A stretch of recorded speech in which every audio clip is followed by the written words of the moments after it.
Hello and welcome to this video, and in this video I'm not on the camera. I'm just going to talk over this one. That might be a bit more pleasant for you all.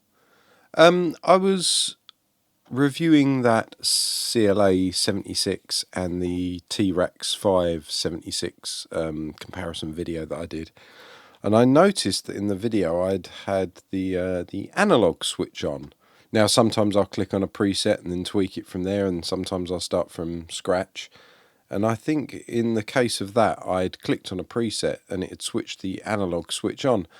And I thought to myself, I wonder what it actually does. I know it just adds a bit of hiss. I mean, that's the obvious thing to say. It just adds a bit of hiss. But aside from just adding a bit of hiss, what does it really do? How does it sort of work with the sound? How does the hiss interact with the sound? So I thought I'd do a bit of a test. I've called up two identical 76 plugins, CLA 76 plugins, and put them over two tracks that are out of phase with each other. So if I play them, we're not going to hear anything at all, which is nice.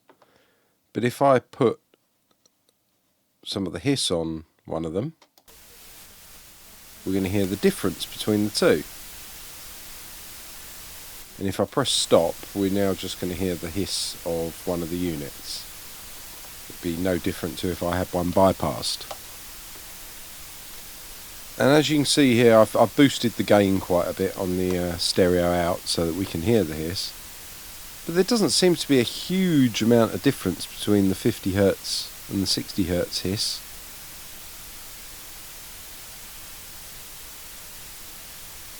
And if I play the vocal in the background, you can hear the hiss will go up and down where the compression's kicking in.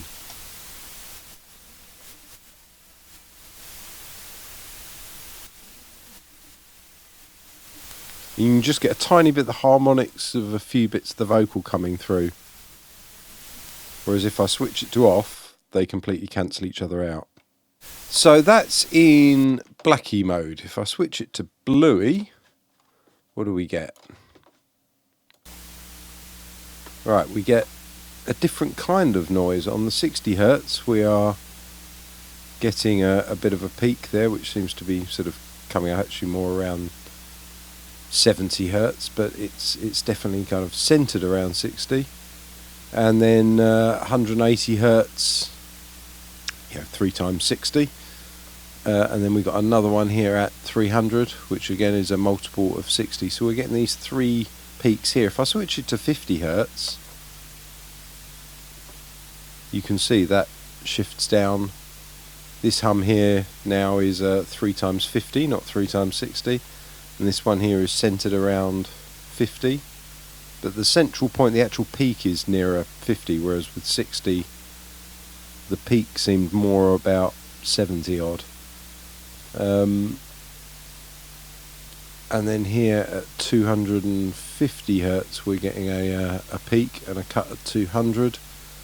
So there seems to be a lot more difference. I can hear it. If you're listening on decent speakers or wearing headphones, you might be able to hear that as well, the difference between the two at the bottom end. And how does it react with the audio if I play it? So they're both playing but out of phase.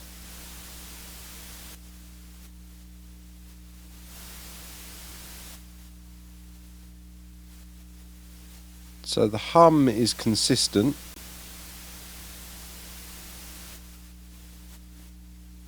But the top end hiss goes.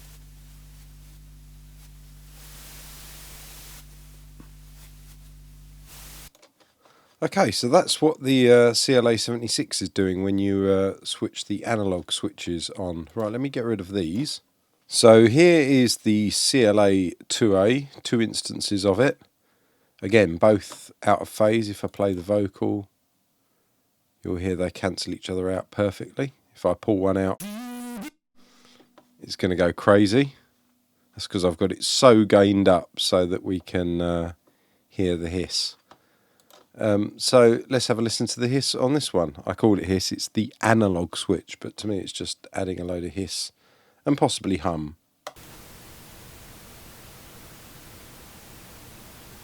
Okay, and what's the difference on 50 Hertz?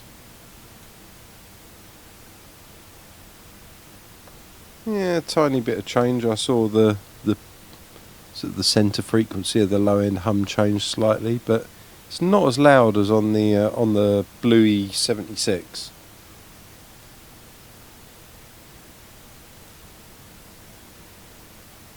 There is a difference, but it's not huge at all. And what does it do with the vocal? So if I play the vocal, will it change the level of the hiss up and down?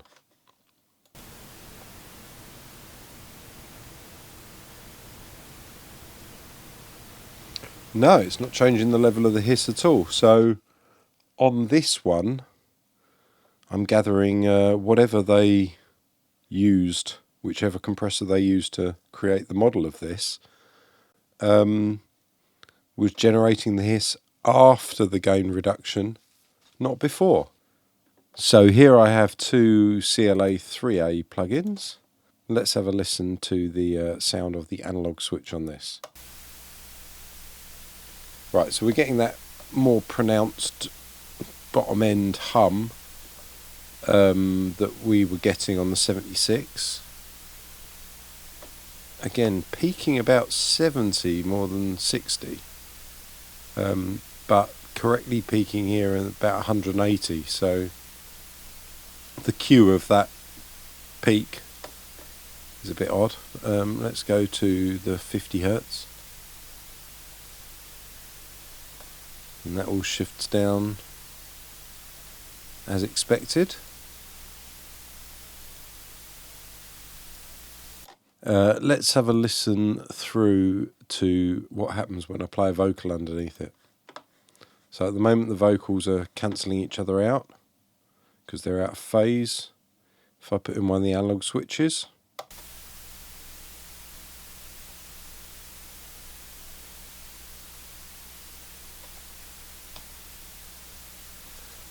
and as you can hear, it's the same as the 2A. The hiss is not being attenuated with the vocal, so it's being produced after the gain reduction. So far, all I'm seeing is that turning on the analog section of the plugins just adds some hiss, and on the 76, the hiss is attenuated with whatever you're compressing, whatever the signal is, but on these models, it's not. It's just a continuous hiss and a continuous hum. I'm not sure that I want to be switching that on and adding hiss and hum in. I can see maybe some circumstances where I'd want it if I was trying to make something sound particularly old, but in general, hiss is not something I want to add in. And if I wanted to add it in, I'd probably use a white noise generator specifically on a channel rather than something that's a little bit less controllable and a bit more spurious in a plugin. One observation which should be obvious to any computer programmer, but to some people wouldn't be, is the noise is truly random. If I generate noise on both of them, even though they're out of phase, we're still hearing the noise because the noise isn't the same on both of them. They're probably just both picking random numbers, and the randomness will be different between the two plugins. So in some ways that shows that it is truly random. Not obvious to some people, but I thought it was worth mentioning. Right, the last thing I'm going to go to, which is more of an uplifting one to end this on. Let me turn these off.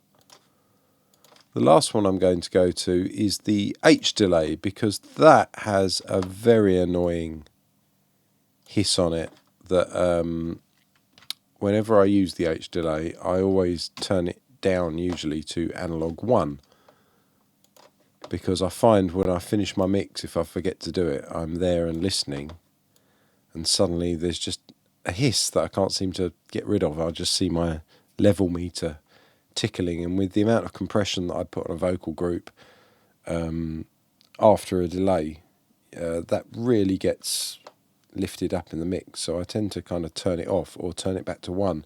the default position is on 2, which is very hissy, as you can hear. So that's with both the plugins on 2. If I put them both on 1, you hear a bit of random noise, and for the same reason, because it's random noise, they're not cancelling each other out. But you can really hear the different noise shapes. But this actually affects the vocal quite a lot.